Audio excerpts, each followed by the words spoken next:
The war between Iran and the combined military forces of the United States and Israel continues to intensify, with both sides presenting sharply different narratives about their goals, achievements, and expectations for how the conflict might end.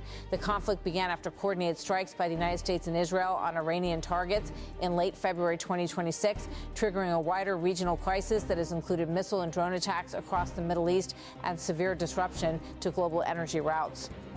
At the center of Tehran's diplomatic messaging is Iran's Foreign Minister Abbas Araghchi, who has insisted that Iran is not seeking a temporary ceasefire.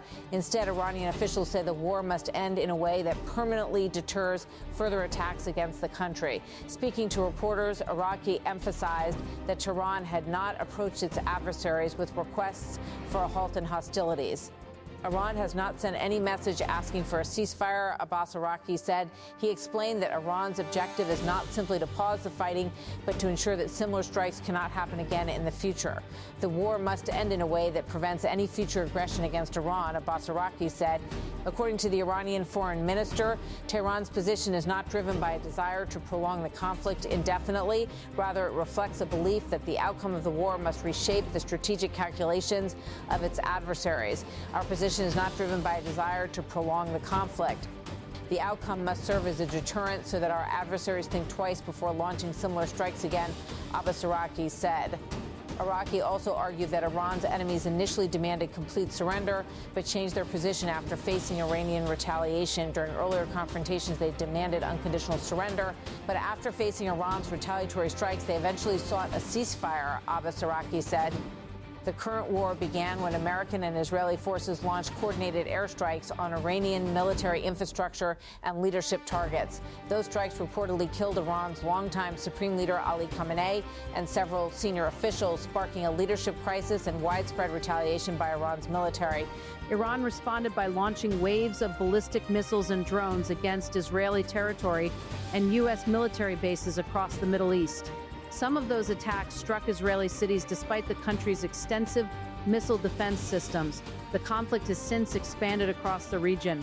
Missile and drone strikes have affected several Gulf countries hosting U.S. military facilities, while tensions have spread to Lebanon and other areas tied to Iran-aligned groups. One of the most sensitive flashpoints in the war has been the Strait of Hormuz, the narrow waterway through which roughly one-fifth of the world's oil supply normally passes. The strait has experienced severe disruption since the conflict began, with tanker traffic dropping sharply as ships avoid the area due to security risks. Iran has warned that it could restrict shipping through the strait in response to attacks on its territory. However, Araghchi said the waterway has not been fully closed to international traffic.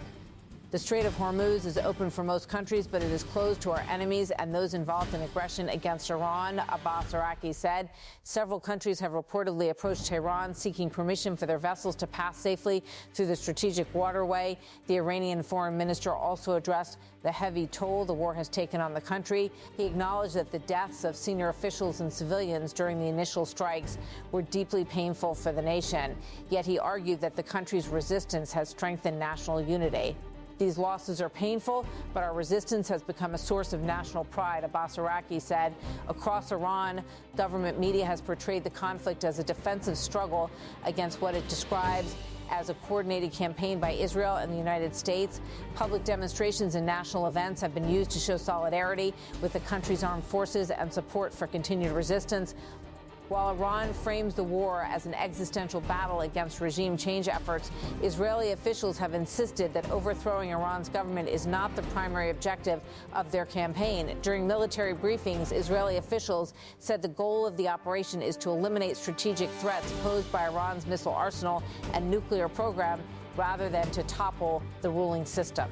We as an army do not have the goal of overthrowing a regime. We do not overthrow regimes, an Israeli military spokesperson said. However, the same official indicated that weakening Iran's governing institutions could eventually empower the country's population to shape its own future.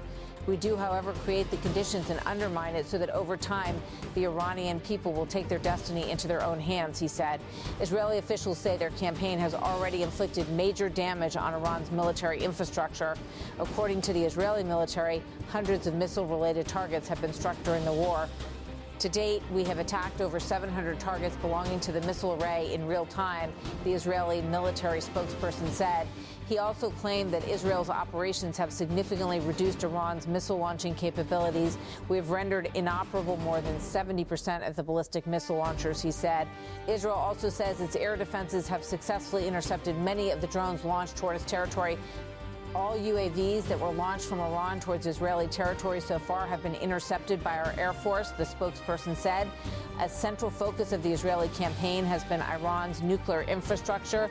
Israeli officials say they have repeatedly targeted facilities linked to uranium enrichment and weapons development.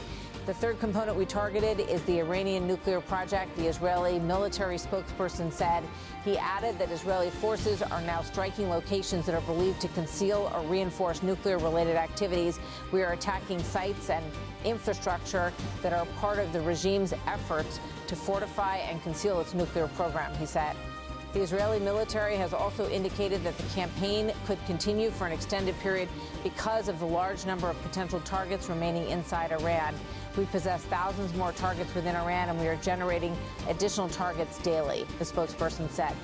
According to Israeli officials, the war is being conducted as a sustained air campaign involving hundreds of aircraft operating around the clock.